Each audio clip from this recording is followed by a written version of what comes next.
Hey, what's going on? You know it's your boy Cicelo, aka Mr. Makara, correct? So I'm about to let y'all know how to take a slice or a sample or sound wave, whatever, and slice it up and create a beat from it using recycle and propeller heads reason, right?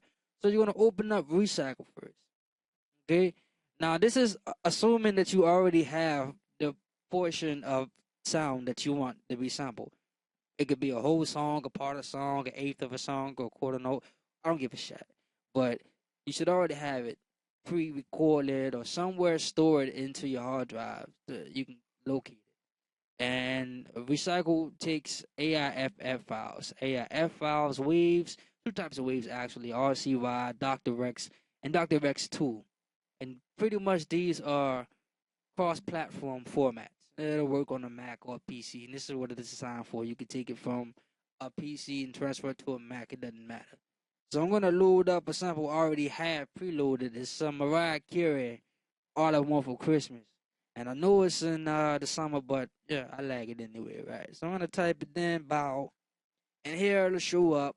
And I want the Rex too. This is the one that's already created. I'm gonna click on that bow, okay? It's gonna audition it.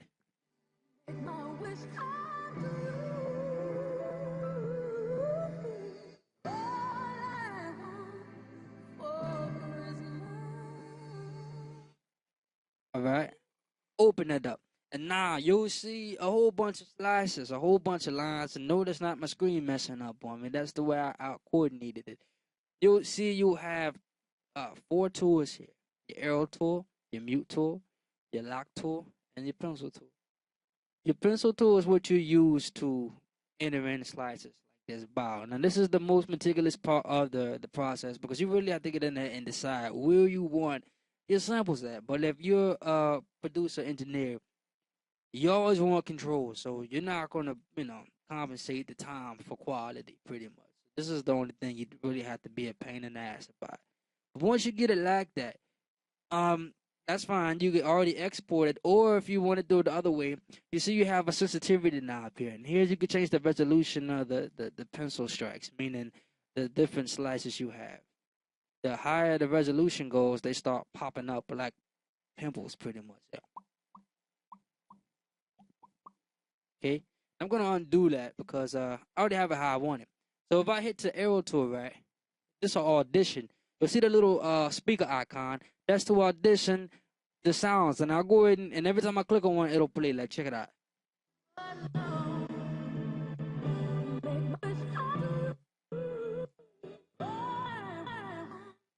Okay, so your mute tool is exactly what the hell it says. It'll mute wherever you have a selection at. But I don't really use that at all because if I don't want a selection, I just won't use it. Your lock tool is when you click on something, you want to lock that section. You'll see when I did that, it put a little lock there. Now, if I deleted all of these, it would keep this one because it's locked.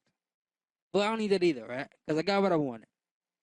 You could also, if you click this, well, I can't do it right now because I don't have it activated. But if you can audition it from here, hit the play loop. You could preview the toggle if you like.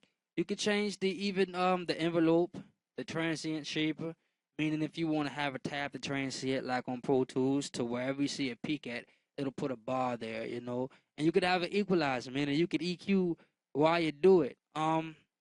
You have a gate sensitivity that is off, a pitch bend that is also deactivated, and you have a gain knob.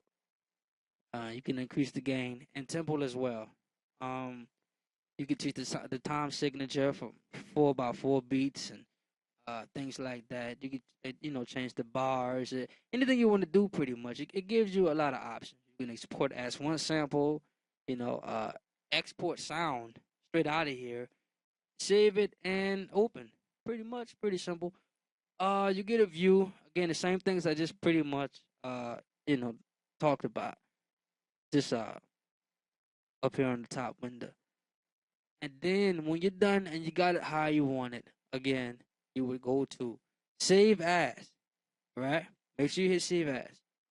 Because it's going to give you the option to save it as a Dr. Rex file. Now the thing is, if you hit save, I'm not sure if it'll save it as the Dr. Rex. It might just save it as the same audio you imported it in now just sliced up. So just be on the safe side, hit save as. This is the only option you get to save it as a Dr. Rex. You hit save, right? Make sure you know where you put it at. Okay? Then you close that. I don't want to save it because I already have it saved. Open up Reason. All right? Let this load up, and I'm going to show you how to import it and then chop it up and make it sound like something other than the original sample somewhat. Now you see right here, this is my lead. This is the sample, the same make. The Dr. Rex is a bad sampler in a good way, if you know what I mean. You have transpose on each individual slice. Now, if I did mention every slice is represents a key on your MIDI controller, your pad, your keyboards, or whatever you're using to trigger your data everywhere. All these slices. And you also can change the octave by hitting the key. You know, change the pitch as well. You could also do it up here at the octave note. If you want to fine tune it in between two like 2D or like I don't know, two music values. You want to fine tune it in between those two. You can do it there. You have an envelope amount. So if you want to change your resonance and things like that, you have a filter and resonance over here. Your different type of LFOs down here, oscillator filter, your pans, your amp envelope, and your filter envelope. And you also have high quality interpretation. This is letting if you click this, it's when you sync it up with these LFOs, it's pretty much gonna give it almost like a dither effect. So you're not gonna lose any resolution in your sample, depending on what type of format it was. You have your mod wheel and your velocity as well. But we're not gonna get into all of that. I just want to show y'all how to take this sample and play it and make it sound good. Once you have it in here, you should already have something, external controller, I assume, already ready to trigger these sounds. So if you listen closely, I'm going to press my Axiom 49 keyboard, and you should hear the sounds being triggered.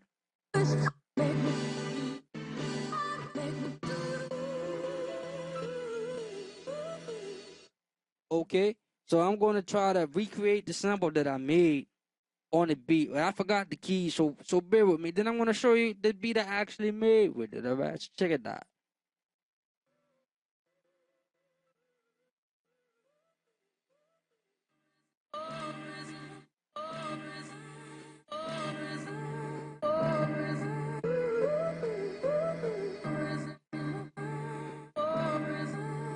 Well, something like that. Okay, it's not something like that. Fuck it. Anyway, so what I'll do is I'll solo this right here. Then I'll show you the actual sample. This is what it sounds like when it's played. All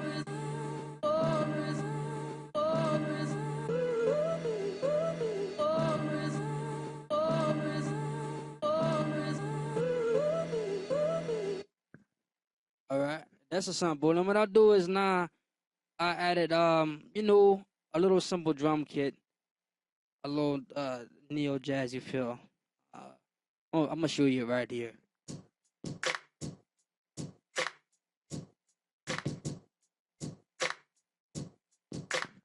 Then I got a little piano that I like to play on every fourth.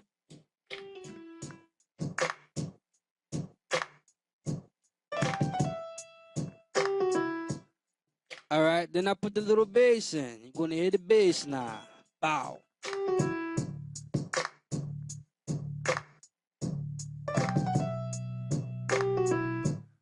Real simple, you know. And now I'm gonna add the sample.